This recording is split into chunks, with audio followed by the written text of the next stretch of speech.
નમસ્કાર વિદ્યાર્થી મિત્રો, વેલકમ ટુ પથદર્શક યુટ્યુબ ચેનલ. મિત્રો, ગુજરાત હાઈકોર્ટની અંદર આસિસ્ટન્ટ કેશિયર, સ્ટેનોગ્રાફર અંગ્રેજી ગ્રેડ 2 અને અંગ્રેજી ગ્રેડ 3 એ ઉપરાંત ગુજરાતી સ્ટેનોગ્રાફર ગ્રેડ 2 અને ગ્રેડ 3 એ ઉપરાંત ડ્રાઈવર, બેલીફ, પ્યુન આ તમામે તમામ ભરતીઓ માટે જે એક કેલેન્ડર થોડા સમય પહેલા જે છે એ ડિક્લેર કરવામાં આવ્યું હતું, તો એ કેલેન્ડર આધારિત આપણે ચર્ચા કરવાના છીએ કે આ ભરતી ક્યારે આવી શકે છે અને અંદાજિત કેટલી જગ્યાઓ આવી શકે છે એ બાબત ઉપર આપણે ચર્ચા કરવાના છીએ.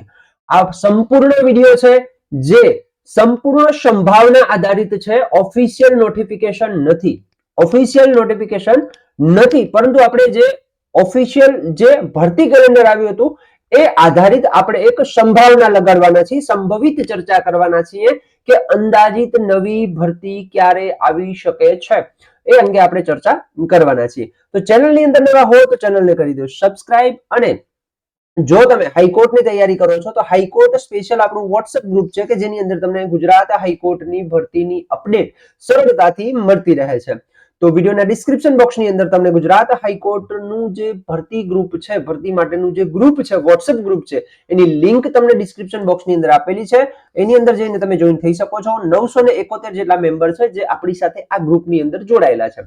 સાથે સાથે યુટ્યુબ ચેનલને જો તમે સબસ્ક્રાઇબ ના કર્યું તો યુટ્યુબ ચેનલનો પણ જે આપણો 12,000 વિદ્યાર્થીઓનો એક પરિવાર છે એની અંદર પણ જો તમે જોડાવાના બાકી હો તો ચેનલને સબસ્ક્રાઇબ ઝડપથી કરી દેશો, જેથી કરી અને તમે પણ આવી જ અવનવી અપડેટથી વાકેફ રહો. તો વાત કરીએ ગુજરાત હાઈકોર્ટનું જે ભરતી કેલેન્ડર હતું, લાસ્ટ ટાઈમ જે આવ્યું હતું એની અંદર એમને જણાવ્યું હતું કે ભાઈ નંબર આ પોસ્ટનું નામ અહીંયા આપેલું હતું. ઓકે, એ ઉપરાંત જે બીજા નંબરની કોલમ હતી, બીજા નંબરની કોલમમાં એમને એવું જણાવ્યું હતું કે સંબંધિત શાખા પાસેથી માંગણી મંગાવવામાં આવશે.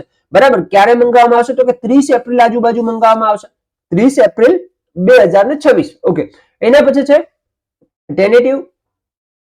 tentative date by which the requesting will be received from the concerned branch. એટલે કે સંબંધિત જે શાખાઓ છે આ શાખાઓ પાસેથી માગણી પ્રાપ્ત કઈ તારીખ સુધી કરવામાં જે છે, કઈ તારીખ સુધી એની પ્રક્રિયા જે છે એ સંભવિત તારીખ આપવામાં આવેલી છે કે ભાઈ 1 જૂન સુધી જે આ માગણા પત્રકની પ્રક્રિયા છે એ અમે પૂર્ણ કરીશું. તો કે 1 જૂન આસપાસ જે છે આ માગણા પત્રક વાળી પ્રક્રિયા છે એ અમે પૂર્ણ કરશું, એવું એક ઉલ્લેખ કરવામાં આવેલો છે. એના પછી છે કે ભાઈ સંભવિત requirement process will be initiated in the month of, એટલે સંભવિત કયા મહિના આસપાસ ભરતી પ્રક્રિયા જે છે કયા મહિના આસપાસ શરૂ થશે તો કે જૂન મહિના આસપાસ જે છે આ ભરતી પ્રક્રિયા સ્ટાર્ટ થશે. એટલે અહીંયાથી આપણને ક્લિયર થયું કે ભાઈ જૂન 2026 આસપાસ જે છે એ ભરતી પ્રક્રિયા સ્ટાર્ટ થઈ શકે છે. હવે જોઈએ કઈ કઈ ભરતી આવી શકે તો કે ઇંગ્લિશ સ્ટેનોગ્રાફર ગ્રેડ 2 અને ગ્રેડ 3. બરાબર, એના પછી ગુજરાતી સ્ટેનોગ્રાફર ગ્રેડ 2 અને ગ્રેડ 3.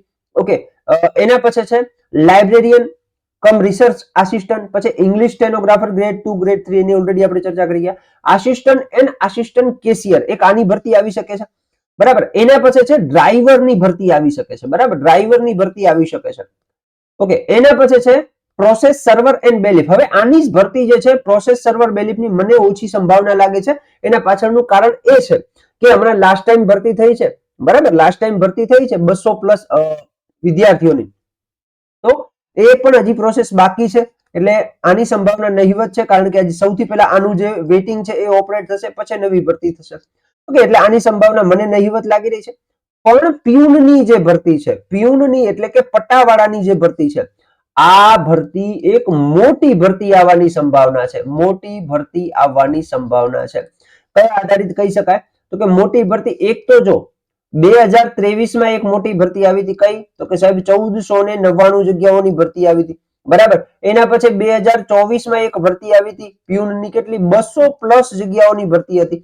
ઓકે, હવે અહીંયા કને જુઓ, આ 1500 જગ્યા આપણે એપ્રોક્સ ચાલીએ માનીને, બરાબર, અને આ 200 એટલે ટોટલ 1700 જગ્યા આપણે એમ સમજીએ કે છેલ્લા 3 વર્ષની અંદર ભરાણી. તો હાઈકોર્ટની અંદર એક રૂલ્સ છે કે ભાઈ 40 મહિના થાય ને, 40 મહિના એટલે આ જે પટ્ટાવાળા છે એ જગ્યાના આધારે એમને પ્રમોશન મળતું હોય છે.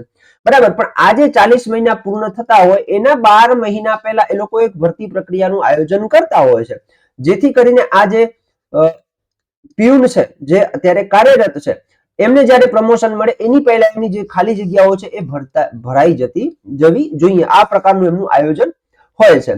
તો એ જોતા પણ આપણને લાગે છે કે ભાઈ ભરતી એક આવશે જે મોટી આવશે. કારણ કે બીજું એક કારણ એવું પણ જોઈ શકાય કે આ 1499 જગ્યા જે ભરાણી પ્લસ જે આ 200 જગ્યા ભરાણી, તો આ 1700 ઉમેદવારોમાં બરાબર 1699 ઉમેદવારો છે પણ 1700 આપણે એપ્રોક્સ ચાલીએ માનીને, તો 1700 ઉમેદવારોમાં મારા મત મુજબ 200 થી 500 ઉમેદવારો એવા હશે કે જે અન્ય પરીક્ષાની અંદર પાસ થયા હશે ને પોતે પ્યુનની અંદર રાજીનામું મૂકેલું હશે.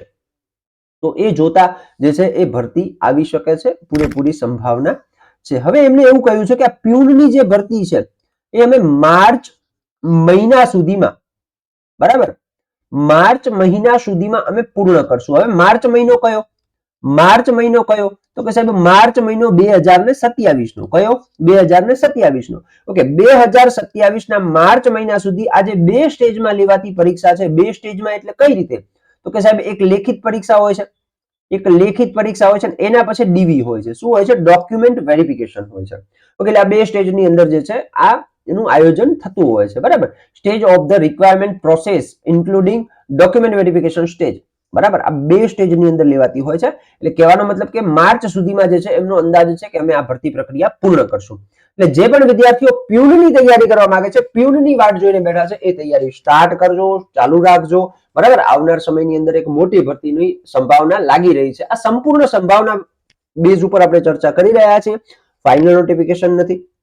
ઓકે, બીજી વસ્તુ કે જો તમે પ્યુનની તૈયારી કરો છો તો પ્યુન માટે એક આપણે એક લાસ્ટ જે પેપર હતું 2024 નું 200+ જગ્યાઓનું, એનું એક આપણે એનાલિસિસ લઈને આવી રહ્યા છીએ, જેમાં કયા સબ્જેક્ટમાંથી કેટલા માર્ક્સનું પૂછાણું હતું, એનો અભ્યાસક્રમ શું હતો, એના આધારિત કયા માર્ક્સ કેટલા માર્ક્સ છે એ કયા સબ્જેક્ટમાંથી પૂછાણું એની આપણે ચર્ચા કરીશું. એના પછી એક બીજો વિડીયો લઈને આવશું કે જેમ કે ગુજરાતી છે તો ગુજરાતીની અંદર વ્યાકરણ કેટલું પૂછાણું અને શબ્દભંડોળ કેટલું પૂછાણું, વ્યાકરણની અંદર કયા કયા ટોપિકમાંથી પૂછાણું, શબ્દભંડોળમાંથી કયા કયા ટોપિકમાંથી પૂછાણું. આવું પણ એક વિશ્લેષણાત્મક ચર્ચા જે છે એ સબ્જેક્ટ વાઇઝ આપણે દરેક વિડીયોના દરેક સબ્જેક્ટના કરવાના છીએ, સ્પેશિયલી ગુજરાત હાઈકોર્ટ પ્યુન માટે.